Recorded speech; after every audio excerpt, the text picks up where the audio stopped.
Good evening, Wanderers. Before we get started tonight, I wanted to give another shout out to our newest subscribers. We now have 46 Spotify followers, and while Spotify doesn't provide follower information, please know that I see you and I'm grateful for your support.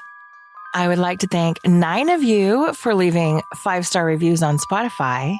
On YouTube, we also have 39 subscribers now, but keep in mind that I can only see your YouTube name if you've made your subscriptions public. And those of you that left positive reviews on Apple Podcasts, WBT Bill, BX Step 00, Rob's Wife, and Big Ol' Buddy, thank you very much for your reviews. For those of you that haven't left reviews, if you do, that really helps the podcast get noticed, and I would really appreciate it. And if you'd like to get perks and extra episodes, be sure to check out Buzzsprout and see whether you would like to subscribe to support the podcast. I hope you enjoy the episode. Welcome, Wanderers of the Night, to Petra's Dark and Dreamy, where shadows dance and dreams drift through the twilight. I'm Petra, your guide through this realm where the boundaries of reality blur and the mystical becomes tangible. Tonight, we plunge into the depths of the unknown, exploring stories that shimmer in the darkness and ideas that echo through the silence.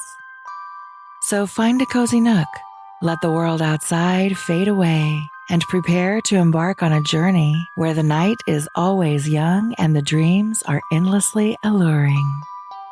Are you ready to embrace the dark and the dreamy? Then let's begin.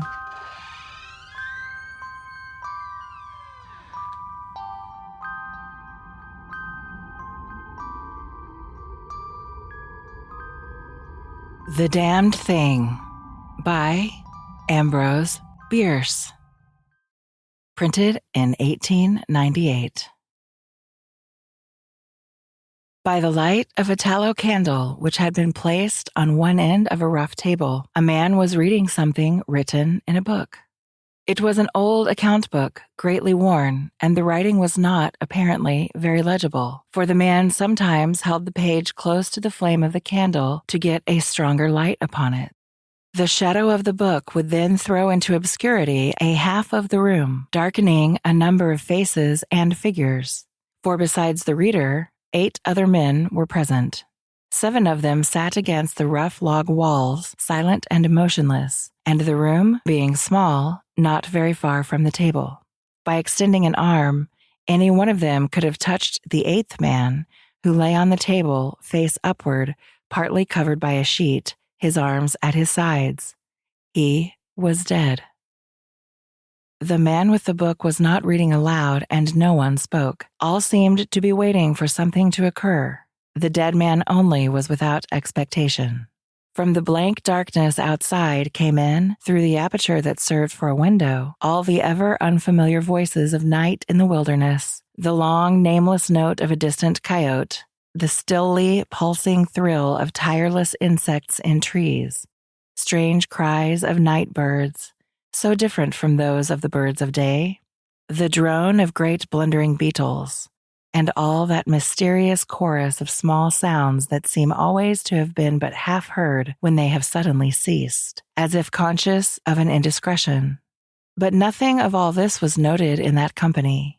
Its members were not overmuch addicted to idle interests in matters of no practical importance. That was obvious in every line of their rugged faces, obvious even in the dim light of the single candle. They were evidently men of the vicinity, farmers and woodmen. The person reading was a trifle different. One would have said of him that he was of the world, worldly, albeit there was that in his attire which attested a certain fellowship with the organisms of his environment. His coat would hardly have passed muster in San Francisco. His footgear was not of urban origin, and the hat that lay by him on the floor, he was the only one uncovered, was such that if one had considered it as an article of mere personal adornment, he would have missed its meaning. In countenance, the man was rather prepossessing, with just a hint of sternness, though that he may have assumed or cultivated as appropriate to one in authority. For he was a coroner. It was by virtue of his office that he had possession of the book in which he was reading. It had been found among the dead man's effects, in his cabin, where the inquest was now taking place. When the coroner had finished reading, he put the book into his breast pocket. At that moment, the door was pushed open and a young man entered. He clearly was not of mountain birth and breeding. He was clad as those who dwell in cities. His clothing was dusty, however, as from travel. He had, in fact, been riding hard to attend the inquest. The coroner nodded. No one else greeted him. "We have waited for you," said the coroner. "It is necessary to have done with this business tonight." The young man smiled. "I am sorry to have kept you," he said. "I went away, not to evade your summons, but to post to my newspaper an account of what I suppose I am called back to relate." The coroner smiled. "The account that you posted to your newspaper," he said, "differs probably from that which you will give here under oath." "That," replied the other rather hotly and with a visible flush, "is as you choose. I used manifold paper and have a copy of what I sent. It was not written as news, for it is incredible, but as fiction. It may go as a part of my testimony under oath. But you say it is incredible. That is nothing to you, sir, if I also swear that it is true."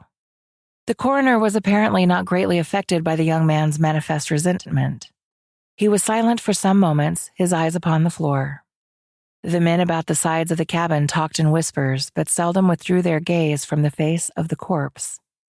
Presently, the coroner lifted his eyes and said, "We will resume the inquest." The men removed their hats. The witness was sworn.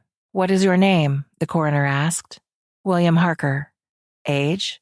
27. "You knew the deceased, Hugh Morgan?" "Yes." "You were with him when he died?" "Near him." "How did that happen? Your presence, I mean." "I was visiting him at this place to shoot and fish. A part of my purpose, however, was to study him and his odd, solitary way of life. He seemed a good model for a character in fiction. I sometimes write stories." "I sometimes read them." "Thank you. Stories in general, not yours." Some of the jurors laughed. Again, a somber background humor shows highlights. Soldiers in the intervals of battle laugh easily, and a jest in the death chamber conquers by surprise. "Relate the circumstances of this man's death," said the coroner. "You may use any notes or memoranda that you please." The witness understood. Pulling a manuscript from his breast pocket, he held it near the candle, and turning the leaves until he found the passage that he wanted, began to read. "The sun had hardly risen when we left the house. We were looking for quail, each with a shotgun, but we had only one dog.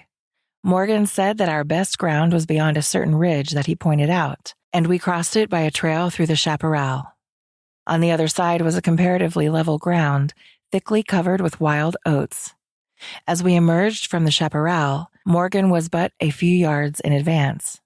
Suddenly we heard, at a little distance to our right, and partly in front, a noise as of some animal thrashing about in the bushes, which we could see were violently agitated. 'We've started a deer,' I said. 'I wish we had brought a rifle.' Morgan, who had stopped and was intently watching the agitated chaparral, said nothing, but had cocked both barrels of his gun, and was holding it in readiness to aim. I thought him a trifle excited, which surprised me, for he had a reputation for exceptional coolness, even in moments of sudden and imminent peril. 'Oh, come,' I said, 'you are not going to fill up a deer with quail shot, are you?' Still, he did not reply, but catching a sight of his face as he turned it slightly toward me, I was struck by the pallor of it. Then I understood that we had serious business on hand, and my first conjecture was that we had jumped a grizzly. I advanced to Morgan's side, cocking my piece as I moved. The bushes were now quiet, and the sounds had ceased, but Morgan was as attentive to the place as before. 'What is it? What the devil is it?' I asked. 'That damned thing,' he replied without turning his head. His voice was husky and unnatural. He trembled visibly. I was about to speak further when I observed the wild oats near the place of the disturbance moving in the most inexplicable way. I can hardly describe it. It seemed as if stirred by a streak of wind, which not only bent it, but pressed it down, crushed it so that it did not rise, and this movement was slowly prolonging itself directly toward us. Nothing that I had ever seen had affected me so strangely as this unfamiliar and unaccountable phenomenon, yet I am unable to recall any sense of fear. I remember, and tell it here because, singularly enough, I recollected it then, that once, in looking carelessly out of an open window, I momentarily mistook a small tree close at hand for one of a group of larger trees at a little distance away. It looked the same size as the others, but being more distinctly and sharply defined in mass and detail, seemed out of harmony with them. It was a mere falsification of the law of aerial perspective, but it startled, almost terrified me. We so rely upon the orderly operation of familiar natural laws that any seeming suspension of them is noted as a menace to our safety, a warning of unthinkable calamity. So now the apparently causeless movement of the herbage and the slow, undeviating approach of the line of disturbance were distinctly disquieting. My companion appeared actually frightened, and I could hardly credit my senses when I saw him suddenly throw his gun to his shoulders and fire both barrels at the agitated grass. Before the smoke of the discharge had cleared away, I heard a loud, savage cry, a scream like that of a wild animal, and, flinging his gun upon the ground, Morgan sprang away and ran swiftly from the spot. At the same instant, I was thrown violently to the ground by the impact of something unseen in the smoke, some soft, heavy substance that seemed thrown against me with great force. Before I could get upon my feet and recover my gun, which seemed to have been struck from my hands, I heard Morgan crying out as if in mortal agony, and mingling with his cries were such hoarse, savage sounds as one hears from fighting dogs. Inexpressibly terrified, I struggled to my feet and looked in the direction of Morgan's retreat. And may heaven in mercy spare me from another sight like that.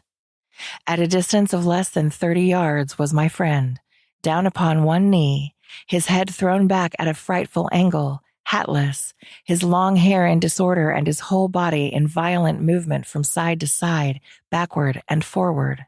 His right arm was lifted and seemed to lack the hand, at least I could see none. The other arm was invisible. At times, as my memory now reports this extraordinary scene, I could discern but a part of his body. It was as if he had been partly blotted out. I cannot otherwise express it. Then a shifting of his position would bring it all into view again. All this must have occurred within a few seconds, yet in that time Morgan assumed all the postures of a determined wrestler, vanquished by superior weight and strength. I saw nothing but him, and him not always distinctly. During the entire incident, his shouts and curses were heard, as if through an enveloping uproar of such sounds of rage and fury as I had never heard from the throat of man or brute. For a moment only, I stood irresolute. Then, throwing down my gun, I ran forward to my friend's assistance. I had a vague belief that he was suffering from a fit or some form of convulsion. Before I could reach his side, he was down and quiet. All sounds had ceased, but with a feeling of such terror as even these awful events had not inspired, I now saw the same mysterious movement of the wild oats prolonging itself from the trampled area about the prostrate man toward the edge of a wood. It was only when it had reached the wood that I was able to withdraw my eyes and look at my companion. He was dead. Chapter 3.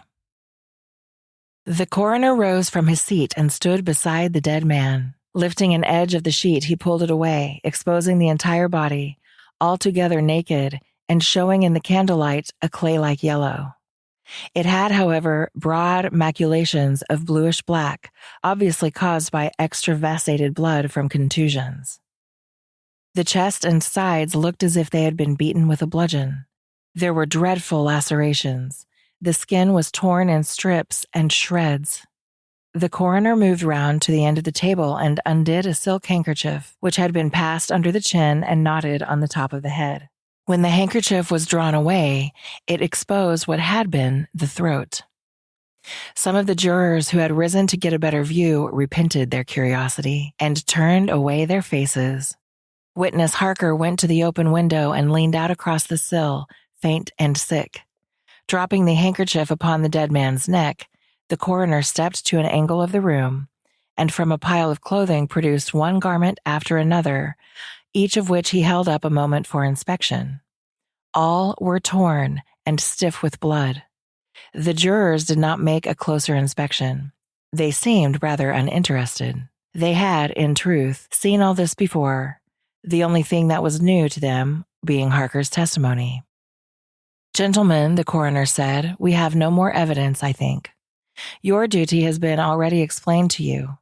If there is nothing you wish to ask, you may go outside and consider your verdict." The foreman rose, a tall, bearded man of 60, coarsely clad. "I should like to ask one question, Mr. Coroner," he said. "What asylum did this your last witness escape from?" "Mr. Harker," said the coroner gravely and tranquilly, "from what asylum did you last escape?"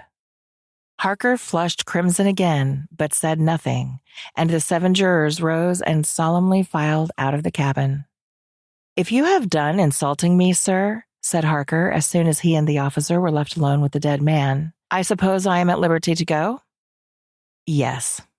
Harker started to leave, but paused, with his hand on the door latch. The habit of his profession was strong in him, stronger than his sense of personal dignity. He turned about and said, "The book that you have there, I recognize it as Morgan's diary. You seemed greatly interested in it. You read in it while I was testifying. May I see it? The public would like—" "The book will cut no figure in this matter," replied the official, slipping it into his coat pocket. "All the entries in it were made before the writer's death." As Harker passed out of the house, the jury re-entered and stood about the table on which the now covered corpse showed under the sheet with sharp definition. The foreman seated himself near the candle, produced from his breast pocket a pencil and scrap of paper, and wrote, rather laboriously, the following verdict, which with various degrees of effort all signed. "We, the jury, do find that the remains come to their death at the hands of a mountain lion, but some of us thinks, all the same, they had fits."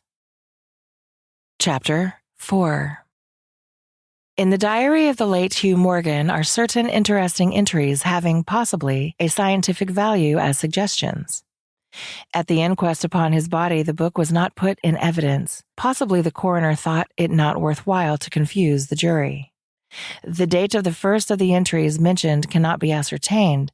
The upper part of the leaf is torn away. The part of the entry remaining is as follows: "Would run in a half circle, keeping his head turned always to the center, and again he would stand still, barking furiously. At last he ran away into the brush as fast as he could go. I thought at first that he had gone mad, but on returning to the house found no other alteration in his manner than what was obviously due to fear of punishment. Can a dog see with his nose? Do odors impress some olfactory center with images of the thing emitting them?" September 2nd. Looking at the stars last night as they rose above the crest of the ridge east of the house, I observed them successively disappear, from left to right. Each was eclipsed but an instant, and only a few at the same time, but along the entire length of the ridge, all that were within a degree or two of the crest were blotted out. It was as if something had passed along between me and them, but I could not see it, and the stars were not thick enough to define its outline. Ugh, I don't like this. Several weeks' entries are missing, 3 leaves being torn from the book. September 27th. It has been about here again. I find evidences of its presence every day. I watched again all of last night in the same cover, gun in hand, double charged with buckshot. In the morning, the fresh footprints were there as before.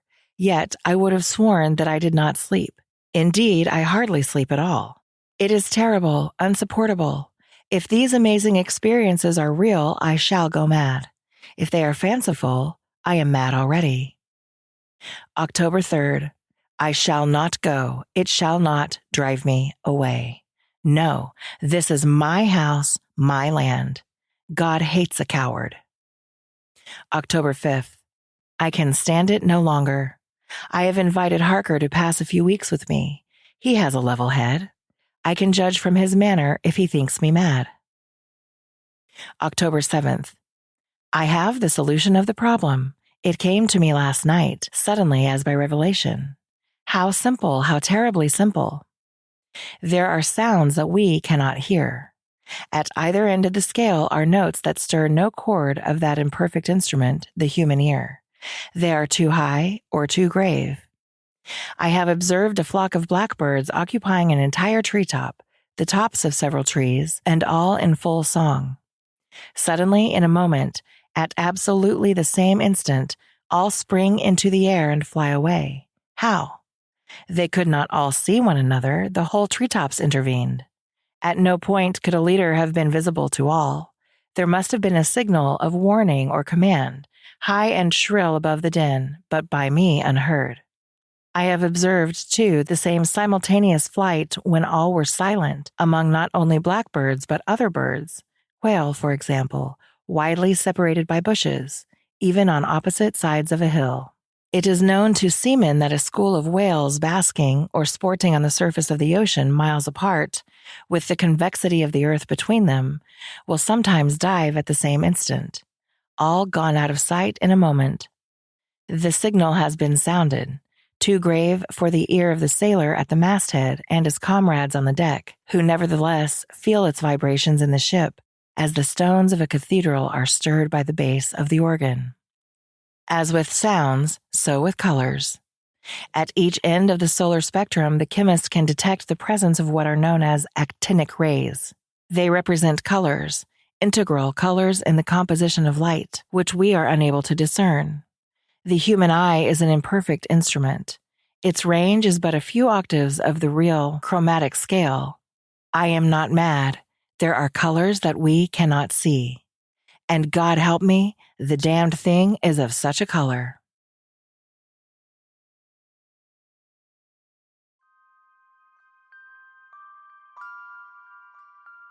Thank you for joining me tonight on Petra's Dark and Dreamy. Be sure to like, follow, and subscribe to show your support for the show. If you are one of the first 100 subscribers, you can request your favorite literature read by me, Petra. Also, please leave a review on your favorite podcast platform or on YouTube, wherever you happen to watch. See you next time.